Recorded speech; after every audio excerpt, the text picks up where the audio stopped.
दोस्त आप लोग कैसे हैं। तो आज हम लोग जानेंगे किसके बारे में, समुद्री तट के बारे में जानेंगे। किसके बारे में जानेंगे, समुद्री तट के बारे में। आइए हम लोग देखते हैं पहले समुद्री तट। समुद्री तट भारत के कितने राज्यों से होते हैं, भारत के समुद्री तट कितने राज्यों से होते हैं। इधर पहले हम लोग देख लेंगे, इधर अरब सागर है, इधर क्या है अरब सागर है, इधर अरब सागर है, इधर क्या है बंगाल की खाड़ी, इधर क्या है बंगाल की खाड़ी, इधर बंगाल की खाड़ी है। आइए हम लोग देखते हैं समुद्री तट। भारत के समुद्री तट भारत के कितनों राज्यों में है समुद्री तट।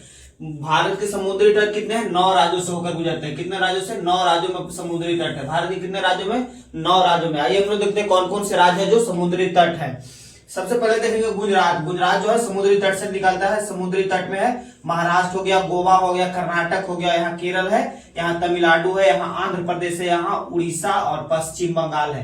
कितने हैं, 9 राज्य है। 9 राज्य है जो भारत की सीमा किससे लगती है, समुद्र से लगती है। यह 9 राज्यों मिलकर कितना किलोमीटर समुद्री तट बनाता है, 6100 किलोमीटर बनाता है। कितना किलोमीटर, 6100 किलोमीटर क्या बनाता है, समुद्री सीमा बनाता है। भारत के 9 राज्य मिलकर कितना बनाता है, 6100 किलोमीटर क्या बनाता है, समुद्री सीमा बनाता है। समुद्री सीमा 6100 किलोमीटर बनाता है। कितने राज्यों, 9 राज्य मिलकर, 9 राज्य पूरा मिलकर कितना बनाता है, 6100 किलोमीटर बनाते हैं। अब हम लोग देखेंगे भारत की लंबाई और चौड़ाई के बारे में। ये भी एग्जाम में पूछा जाता है कि भारत की चौड़ाई और लंबाई क्या है। यहाँ से हम लोग देखेंगे लंबाई चौड़ाई। यहाँ से भारत की चौड़ाई देखेंगे तो 2933 किलोमीटर है। कितना है, 2933 किलोमीटर है। चौड़ाई कितना है, 2933 किलोमीटर। भारत की लंबाई कितना है, चौड़ाई कितना है, 2933 किलोमीटर है।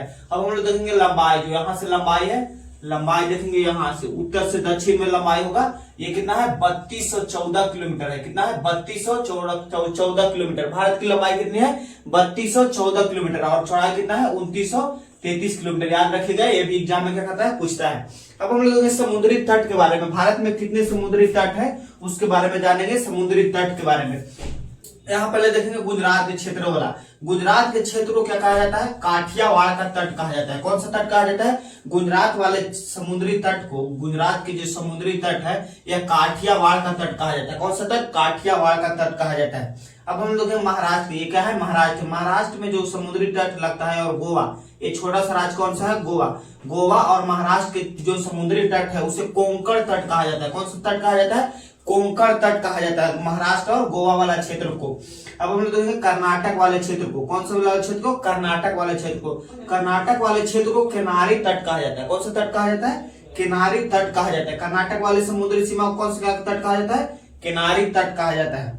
अब हम लोग देखेंगे केरल वाले क्षेत्र को। केरल वाले क्षेत्र को मालाबार तट कहा जाता है। कौन सा तट, केरल वाले समुद्री तट को क्या कहा जाता है, मालाबार का तट कहा जाता है, मालाबार का तट। गोवा में यहाँ कौन सा बंदरगाह है, मुर्मुगांव बंदरगाह स्थित है। गोवा में कौन सा बंदरगाह है, मुर्मुगांव बंदरगाह स्थित है। अब हम देखेंगे यहाँ से तमिलनाडु वाले क्षेत्र को। तमिलनाडु वाले क्षेत्र को समुद्री तट को कौन सा तट कहा जाता है, कोरोमंडल तट कहा जाता है। कौन सा तट, कोरोमंडल तट। तमिलनाडु वाले समुद्री क्षेत्र को क्या कहा जाता है, कोरोमंडल तट कहा जाता है, कोरोमंडल तट।